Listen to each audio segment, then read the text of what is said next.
Bismillahirrahmanirrahim. Assalamualaikum warahmatullahi wabarakatuh.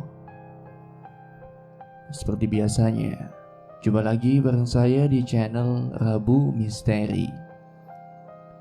Pada kesempatan kali ini saya akan membagikan sebuah kisah. Kisah ini merupakan kisah lanjutan dari episode yang pertama kemarin, yang berjudul Tanah Wingit 1994. Cerita ini ditulis oleh Kang Dioseta, dan bagi teman-teman yang ingin langsung membaca karya-karya beliau, bisa langsung kunjungi profil beliau yang sudah admin sisipkan di kolom deskripsi video ini.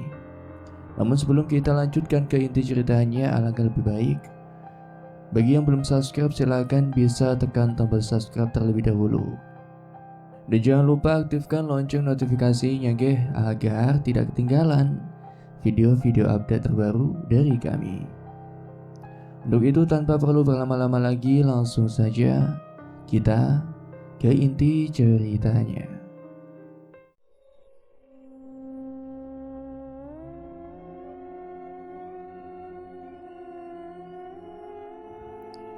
Aku sedang menggali.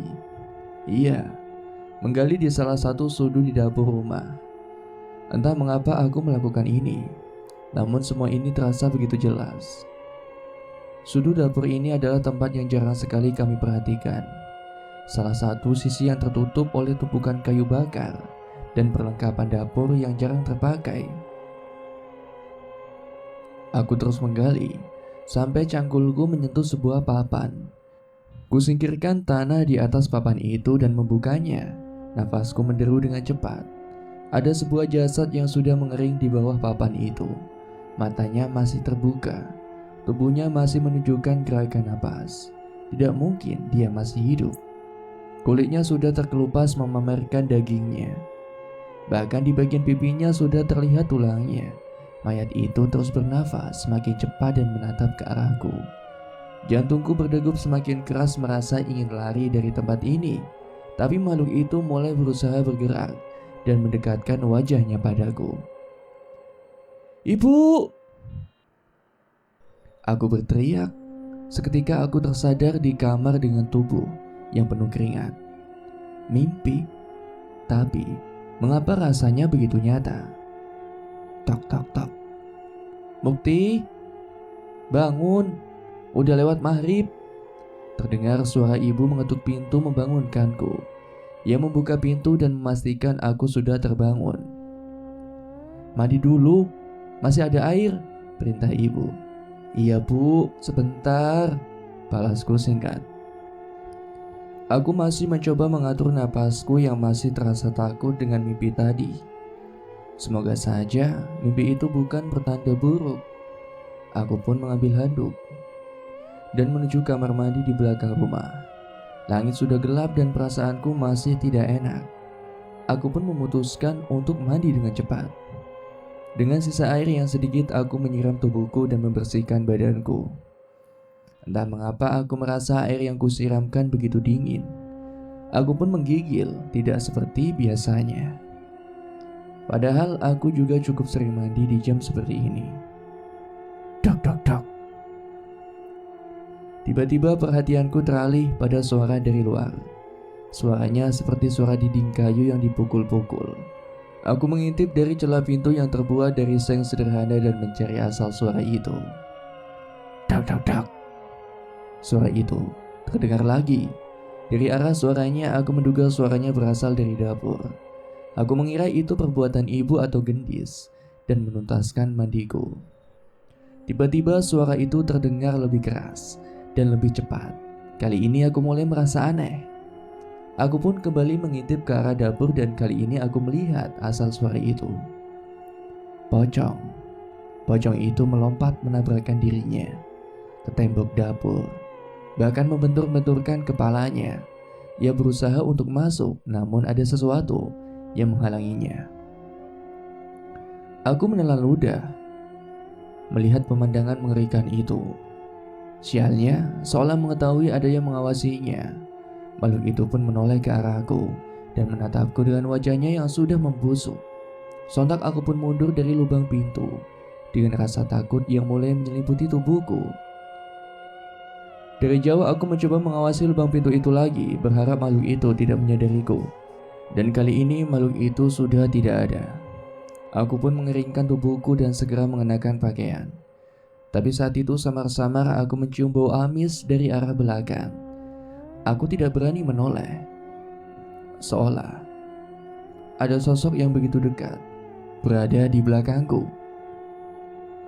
Saat itu tidak ada lagi yang kupikirkan selain membuka pintu kamar mandi dan berlari secepat mungkin ke dalam rumah. "Kenapa, Le? Kok ngos-ngosan gitu?" tanya ibu.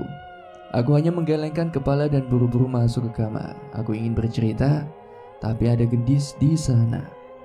Aku tidak ingin membuatnya takut. Setelah tenang, aku baru mulai sadar. Sisi tembok yang didatangi pocong itu, di sebaliknya adalah sudut yang ada di mimpiku. Di mana di mimpiku itu aku menemukan jasad mengerikan itu di sana. Dan benar, mimpi itu muncul berkali-kali di dalam tidurku. Suatu siang aku menghampiri ibu di dapur. Ia tengah sibuk menyalakan kompor untuk memasak. Aku yang penasaran mencoba mencari-cari sesuatu di sudut yang ada di mimpiku itu. "Nyari apa, Le?" tanya ibu. "Enggak, Bu. Itu..." Aku bingung menjawabnya, tapi aku tetap terus mencari di tempat yang jarang kami otak-atik itu. Tak butuh waktu lama aku menemukan lembaran pohon pisang yang di atasnya terdapat kembang sesajen, beberapa rempah-rempah bekas dibakar, dan segenggam pasir. Dari kondisinya, benda ini sepertinya masih belum terlalu lama. "Ibu masang saja di sini?" tanyaku. Mendengar ucapanku, ibu yang sedang sibuk segera meletakkan kayu bakarnya dan menoleh ke arahku. "Sesajen? Ibu gak pernah masang sajen, Le," balas ibu. "Coba lihat deh, Bu," ucapku. Ibu menghampiriku. Ia juga terlihat kaget saat melihat ada sesajen di sana. Terlebih lagi wujudnya tidak seperti sesajen yang digunakan untuk ziarah atau untuk ruatan. "Bukan ibu, Le. Masa ada orang yang masuk ke rumah kita?" tanya ibu. Setelah memastikan tidak ada yang tahu tentang benda itu, aku pun mulai menceritakan mimpi-mimpiku pada ibu. Menurutnya mungkin sebuah kebetulan aku menemukan sesaji itu di tempat yang sama dengan di mimpi. Walau begitu, kami berdua sepakat memperhatikan tempat itu untuk memantau siapa yang memasukkan benda itu di rumah kami. Suatu ketika tak jauh dari hari kami menemukan sesajen itu, ada kabar tentang warga desa yang kesurupan. Kami tidak sempat melihatnya, tapi saat aku dan ibu menanyakan kejadian itu, warga sempat menatap kami dengan aneh. "Gak apa-apa, sudah ditangani kok sama Pak Sartiman," ucap warga tanpa menceritakan kepada kami lebih jauh. Kami merasa cukup aneh, tapi kami menganggap yang mereka lakukan adalah usaha untuk menutup aib orang yang kesurupan itu. Sampai suatu ketika saat sedang berada di pasar, aku melihat seseorang yang bertingkah cukup aneh. Ada seorang perempuan yang rambutnya berantakan. Ia hanya berdiri di tengah keramaian sembari terus menatap kami dengan muka yang celamotan dengan tanah. Beberapa kali ia menunjuk-nunjukkan ke arah kami sembari tersenyum menyeringai dan mulut yang komat kamit. Awalnya aku tidak ingin menghiraukannya, tapi semakin lama suara orang itu semakin keras dan mengancam. Lungo saka omah gue. Yen ora, ndang luwe siap-siap tak pateni," ucap orang itu. Perempuan itu mengulangnya berkali-kali hingga akhirnya orang-orang tahu bahwa perempuan itu adalah sedang kesurupan. Beberapa pria datang menghampirinya untuk memberikan pertolongan dan tukang ojek segera memanggil Pak Sartiman. Perempuan itu meronta-ronta hingga 4 orang pria pun kesulitan untuk membawanya ke pinggir. Aku dan ibu penasaran dengan ia yang terus mengawasi kami. Ternyata benar, yang dimaksud orang itu adalah kami. Tapi aku heran, mengapa warga sekitar tidak heran dengan tingkah orang yang kesurupan itu. Setelah Pak Sartiman datang, ia pun segera menenangkan orang yang kesurupan itu dengan membacakan doa di samping telinganya. Perempuan itu tentu saja melawan, namun saat Pak Sartiman meletakkan tangannya di kepala perempuan itu, ia pun menjadi tenang dan kehilangan kesadaran. "Kalian sudah mendengar apa yang diucapkan setan itu? Tanya Pak Sartiman. Iya Pak, apa benar Pak? Mereka mengincar kami? Tanya ibu. Pak Sartiman meminta kami untuk tenang dan membicarakan ini di tempat lain. Setelah warga mengevakuasi perempuan itu dan mengembalikan ke keluarganya, Pak Sartiman mengajak kami ke kedai kopi di pasar untuk menjauh dari keramaian. Kejadian ini itu sudah terjadi beberapa kali di desa, buka Pak Sartiman. Kesurupan Pak? Tanya aku. Pak Sartiman mengangguk dan menyeruput kopinya. Ia akhirnya menceritakan bahwa sebenarnya orang-orang yang kesurupan itu meneriakan hal yang sama. Setan meminta warga desa mengusir orang yang tinggal di rumah yang kami tinggali. Warga desa sudah tahu, tapi mereka merasa tidak punya hak untuk mengusir kami. Jelas Pak, kami kan gak salah apa-apa, tapi kenapa sampai diusir? Ibu membela diri. Tenang dulu Bu Lastri. Oleh karena itulah warga desa memilih diam. Tapi kalau memang sampai mengancam nyawa, saran saya sih lebih baik panjenengan itu pindah. Jelas Pak Sartiman. Mendengar ucapan itu, wajah ibu kembali merenung. Aku jelas mengerti perasaan ibu. Pak Sartiman tahu gak mengapa kami sampai diminta pergi oleh setan-setan itu? Tanya aku. Sayangnya Pak Sartiman menggeleng. Ia harus mencari tahu lebih lanjut untuk mengetahui hal itu. Sampaikan pada warga ya Pak.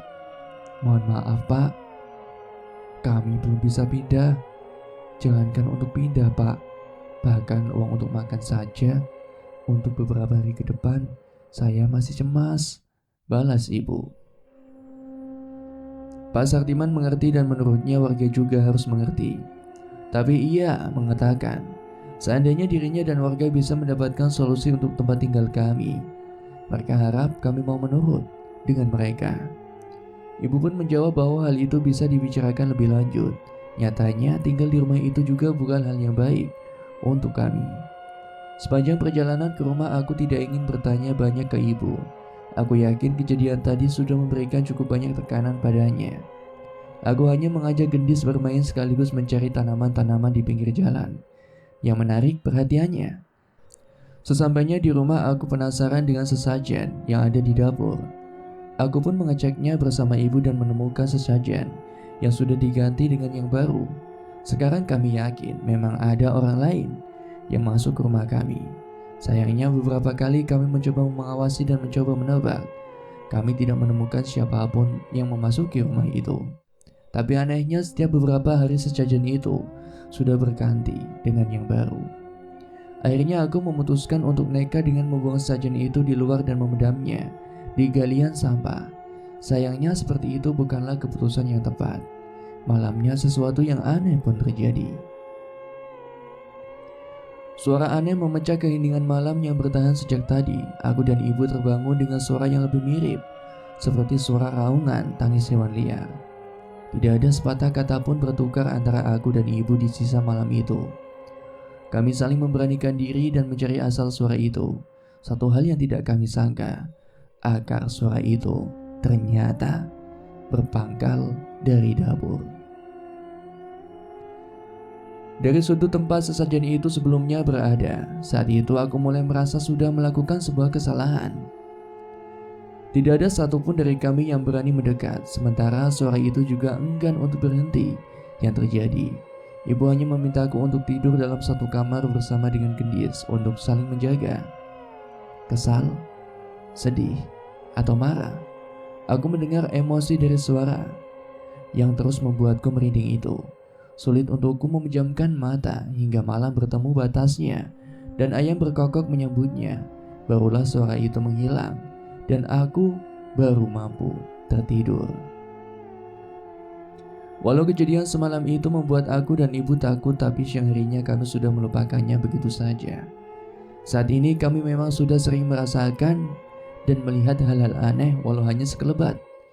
Jadi kejadian semalam hanya kami anggap sebagai salah satu kejadian serupa saja.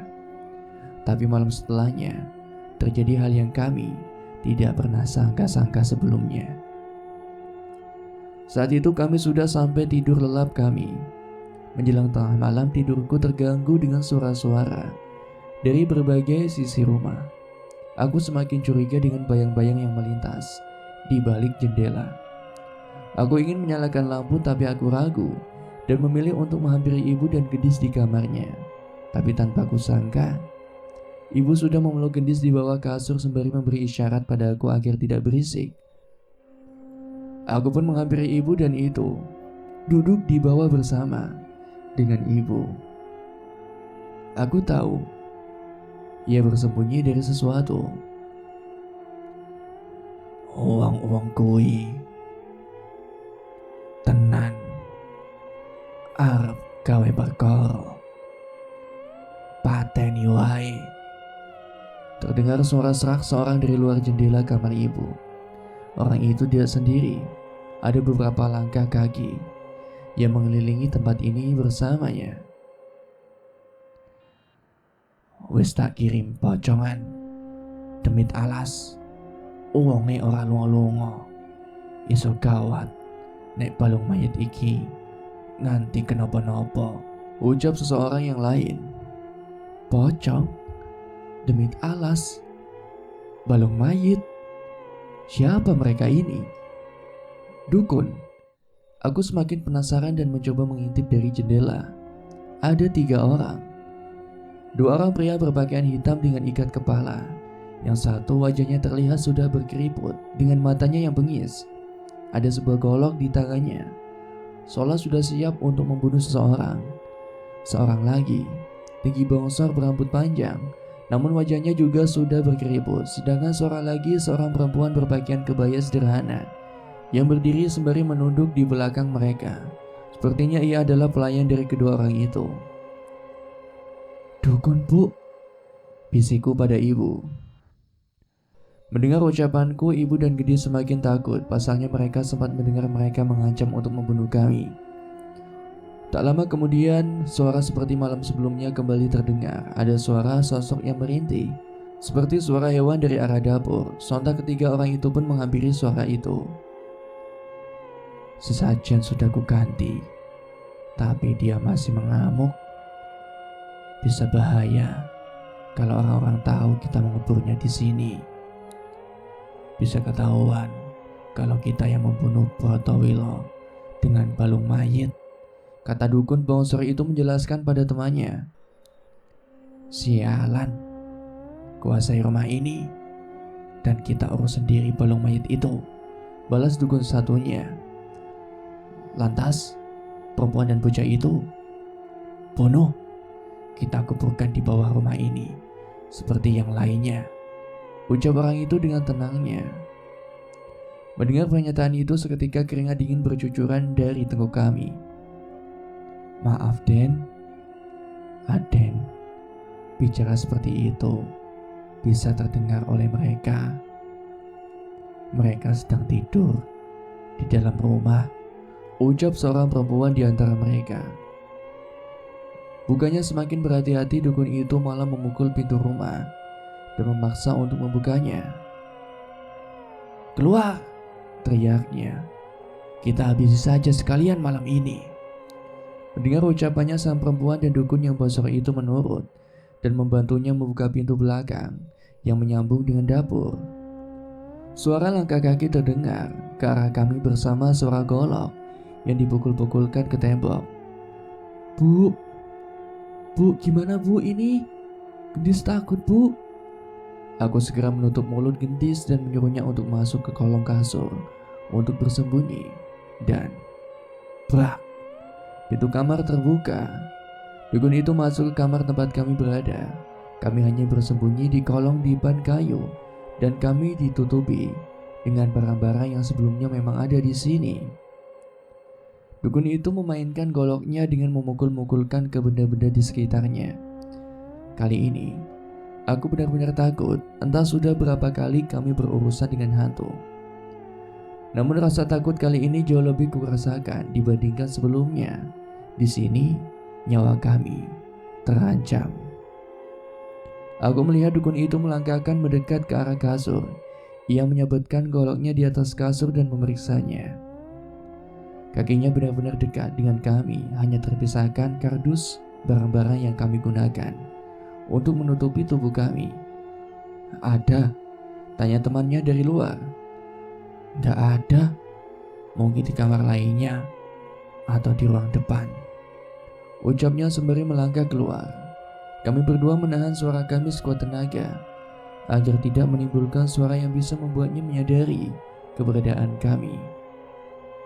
Akhirnya dukun itu pun melangkah menjauh dari kami. Ia melangkahkan kaki menuju pintu kamar dengan perlahan. Tapi saat itu hampir saja aku berteriak. Aku melihat kaki dukun itu dari bawah kasur. Kaki itu melangkah meninggalkan kamar. Tapi tak jauh dari langkahnya, aku melihat sosok kain kafan lusuh terikat yang melayang mengikutinya.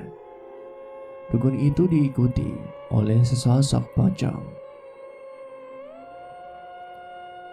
Aku hanya bisa sekuat tenaga menahan diri hingga ia keluar, tapi aku sadar lambat laun mereka pasti akan menemukan kami apabila kami terus bersembunyi di sini. Bu, keluar lewat jendela, Bu. Kita kabur lewat hutan. Gedis menggeleng. Ia benar-benar takut, tapi aku tidak memikirkan kemungkinan lain dan mulai membuka jendela dengan perlahan saat langkah kaki itu menjauh menuju kamar depan. Ayo, Mas Gendong, bisikku. Dengan hati-hati kami keluar melalui jendela dan mendarat di sisi rumah. Dengan hati-hati pun aku pun menutup jendela itu dan mengajak ibu berjalan ke arah hutan yang hanya berjarak beberapa puluh meter dari rumah. Setelah merasa aman, kami memperhatikan rumah dari jauh sembari bersembunyi di balik pohon-pohon. Dari jauh orang-orang itu kecewa tidak menemukan kami di dalam rumah. Mereka masih di sana beberapa saat, sembari membakar kemenyan dan meniupkan asapnya ke rumah kami. Sepertinya itu adalah ritual yang mereka gunakan untuk mengirimkan makhluk-makhluk ke rumah kami. Tak mau menunggu lebih lama, kami pun bergegas untuk menuju rumah Pak Ngadimin untuk meminta pertolongan.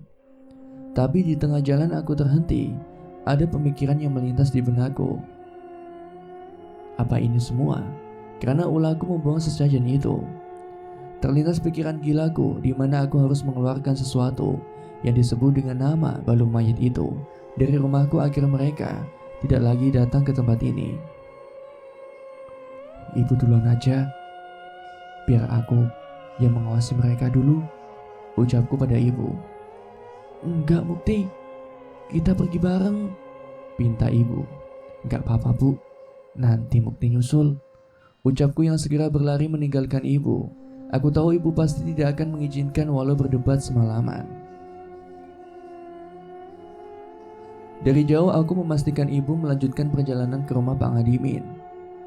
Setelah yakin ibu pergi, aku pun kembali mengawasi rumah dari balik hutan. Saat itu salah seorang dukun bonsor itu tengah mengubur beberapa benda di dalam rumah dan pergi setelahnya. Setelah merasa keadaan mulai aman, aku pun melangkah kembali menyelinap ke dalam rumah. Gelap.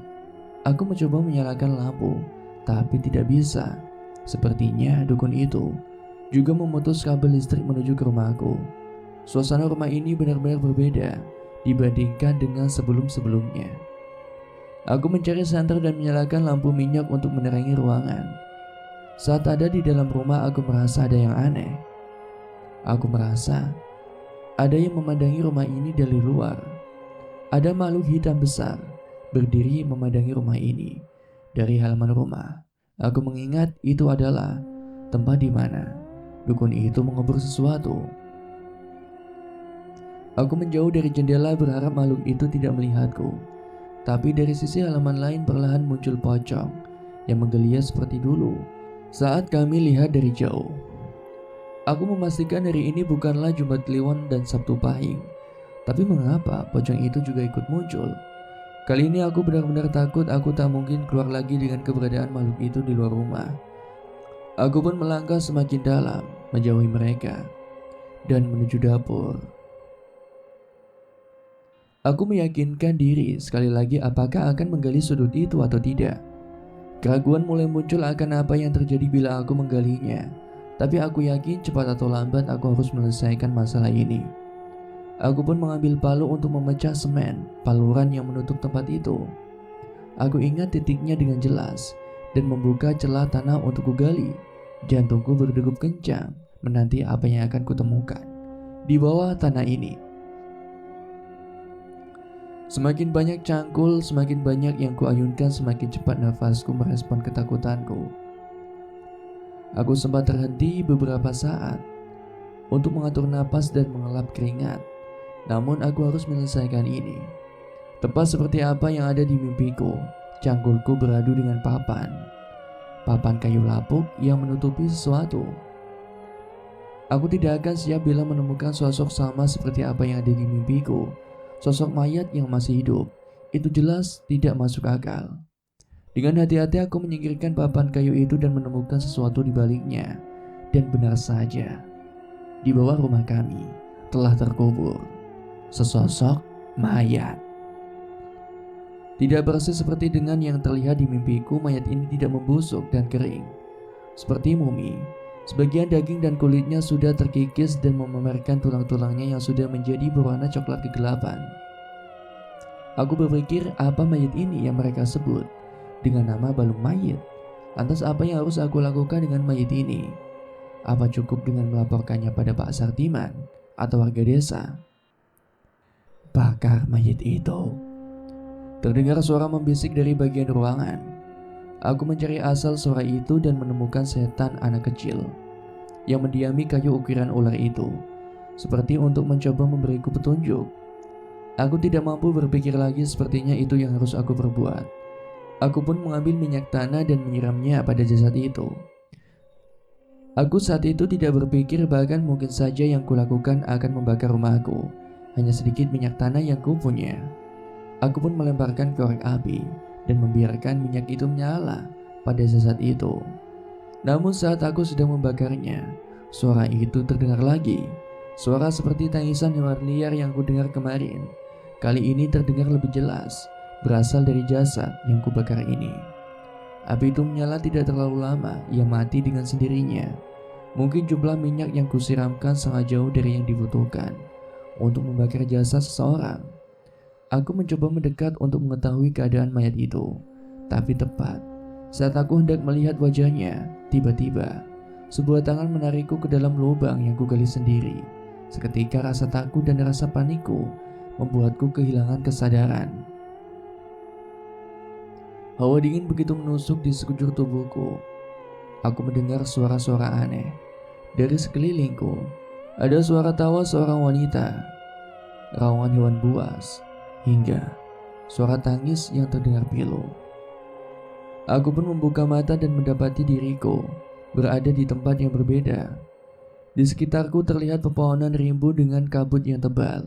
Aku menyadari bahwa tubuhku terbaring di sebuah benda yang tertutup oleh ikatan bambu-bambu. Aku memperhatikan semuanya dan menyimpulkan, saat ini aku sedang berada di dalam sebuah keranda.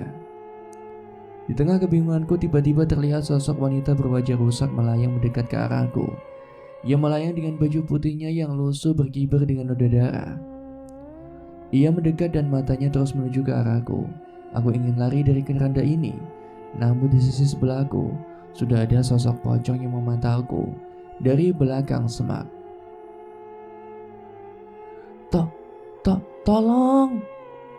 Tolong, ibu! Teriakku mencari pertolongan siapapun yang mungkin bisa mendengarkannya. Sayangnya tidak ada tanda-tanda manusia lain di hutan ini.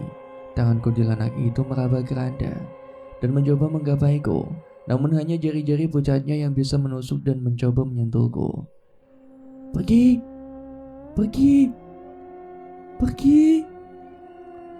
Aku menangis sejadi-jadinya meratapi kejadian ini, namun bukannya pergi, semakin lama malah semakin banyak makhluk yang berkumpul di sekitarku. Saat melihat ke atas, seorang kakek dengan satu kaki tengah menatapku dari atas pohon dengan sebelah matanya yang bolong. Dari arah bawah ada wanita tanpa kaki yang menyeret tubuhnya mendekat ke arahku. Aku hanya bisa menangis sembari membaca doa-doa yang kubisa. Aku ingin menarik napas sedalam-dalamnya, namun aku sendiri tidak bisa mendengar napasku. Setelah cukup lama aku bertahan dalam keadaan itu, tiba-tiba sayup-sayup terdengar suara doa-doa yang dibacakan oleh orang banyak. Dari salah satu sudut hutan, perlahan satu persatu makhluk itu pun meninggalkanku dan menjauh. Memastikan tidak ada makhluk lagi di dekatku, aku berpikir untuk memaksa keluar dari keranda ini. Aku mencari ikatan di salah satu sisi keranda dan ingin mencoba membukanya. Tapi tiba-tiba, dari jauh terlihat sosok nenek yang menatapku. Itu adalah nenek yang berambut putih yang pernah kulihat di rumah. Ia hanya menatapku dan menggeleng seolah memberikan isyarat. Apa artinya? Aku tidak boleh keluar dari keranda itu. Bagi menanti hal buruk terjadi, aku memilih tetap berada di keranda ini tanpa mengetahui apa yang akan terjadi. Sementara itu, suara doa-doa yang dibacakan tadi mulai hilang dan kabut semakin tebal. Sekali lagi muncul sosok-sosok mengerikan yang mendekat ke arahku. Kali ini ada sosok yang jauh lebih mengerikan. Sosok hitam besar keluar dari dalam kabut. Aku sekilas mengenal sosoknya.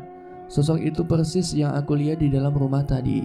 Ia menatapku dari ketinggian dengan penuh amarah. Suaranya menderu meneteskan liur hitamnya yang jatuh ke keranda dan menimpaku. Aku yakin makhluk ini sedang marah. Semakin ia mengeram, semakin makhluk lain tidak berani mendekat. Jelas makhluk ini begitu berbahaya. Aku tidak bisa berbuat apapun selain berdoa dan memasrahkan diri pada Tuhan atas apa yang akan terjadi. Hingga sebelum sempat makhluk itu melakukan apapun, aku mendengar suara ayat-ayat suci dari suara yang kukenal. Aku mencoba mengikutinya sembari menutup mata, menyerahkan diri sepenuhnya pada Tuhan. Mukti, Mukti, tangannya mulai gerak, Pak. Aku mendengar teriakan ibu tak jauh dari telingaku. Dengan segera aku memaksa membuka mataku dan mendapati diriku tengah berada di sebuah ruangan dengan dikelilingi oleh banyak orang. Ibu, ibu. Aku berteriak menangis memeluk ibu dan gendis. Pak Sartiman terlihat bernapas lega saat mengetahui aku telah mendapati kesadaranku. Ini di mana, Bu? Bukti di mana? Bukti kenapa? Tanya aku. Ini balai desa. Kamu udah 2 hari gak sadar, nak? Jawab ibu. Hah? 2 hari, Bu? Aku tidak merasa selama itu. Seingatku, aku hanya beberapa jam, Bu. Setelah kejadian, aku berusaha mengingat apa yang aku lakukan sebelum kehilangan kesadaran. Bu, ada mayat. Ada mayat dikubur di bawah dapur kita. Teriakku menceritakan apa yang kutemukan. Pak Sartiman mendekat dan menepuk bahuku. Sudah. Jangan terlalu dipikir dulu. Kami sudah urus semuanya, ucap Pak Sartiman. Ia pun bercerita menemukanku terbaring di lubang yang kugali di dapur bersama sosok jasad yang sudah gosong dan rapuh. Namun saat itu tubuhku kaku sekaku-kakunya, tak bisa digerakkan sedikit pun. Saat itu ibu histeris dan meminta bantuan warga untuk menolongku. Santet, palung mayit, ilmu hitam tingkat tinggi yang akan terus mengincar korbannya sampai semua keturunannya mati. Saat semua keturunan korbannya sudah mati, baru jasad itu bisa membusuk, jelas Pak Sartiman. Gila, masih ada hal seperti itu di alam ini. Terlebih mereka menyimpan jasad yang mereka gunakan untuk media santet itu di rumah kami. Ada 2 dukun dan seorang wanita, Pak. Mereka pelakunya, ucapku. Pak Sartiman ternyata sudah mendengar cerita itu dari ibu. Menurutnya setelah santetnya itu digagalkan, ilmu itu akan berbalik dan meminta perapalnya sebagai medianya. Ia juga bercerita bahwa jasad itu sudah dibakar sampai habis. Mengenai benda-benda yang ditanam di halamannya, rupanya Pak Sartiman juga menemukannya dan membakarnya. Jadi, yang membuat warga desa kesurupan itu setan kiriman dukun itu, Pak? Tanyaku. Benar, itu semua perbuatan mereka. Ibu bertanya apa kami sudah bisa menempati rumah itu lagi, dan apa mungkin akan ada yang mengincar kami setelah kejadian ini. Pak Sartiman menjawab bahwa dibakarnya balung mayat seharusnya membuat dukun-dukun itu menerima imbasnya. Dari penjelasan Pak Sartiman sepertinya ia sudah memvalidasi hal itu, namun ia tidak ingin memberitahu caranya. Setidaknya ia ingin agar kami bisa tenang. Mas Mukti tidur lama banget. Gendis takut. Mas Mukti, mimpi apa selama itu? Tanya Gendis. Aku mengingat apa yang terjadi saat tidak tersadar dan menceritakan pada Pak Sartiman mengenai aku yang berada dalam keranda di dalam hutan, mengenai sosok-sosok yang mengincarku hingga sosok nenek-nenek yang memberikanku isyarat. Pak Sartiman mengatakan bahwa aku beruntung. Menurutnya bila aku sampai keluar dari keranda itu, mungkin saja nyawaku tidak bisa selamat. Apa itu berarti nenek itu mencoba untuk menolongku? Setelah kejadian itu, Pak Kades dan warga mengizinkan kami untuk tidur di balai desa hingga rumah kami selesai dirapikan. Selama tinggal di sana, kami mendapat banyak cerita tentang rumah kami. Ada yang bercerita bahwa rumah itu adalah saksi hidup dari perseteruan dua keluarga kakak beradik yang berakhir saling membunuh dan semua jasadnya dikuburkan di tanah itu.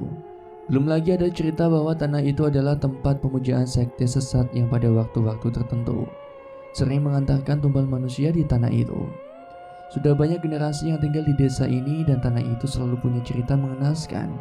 Di setiap generasinya, banyak jasa sudah dikubur di sana, banyak ritual sudah terjadi di sana, dan banyak misteri yang masih tersembunyi di sana. Yang pasti, tanah ini sangat tidak layak untuk dihuni oleh manusia.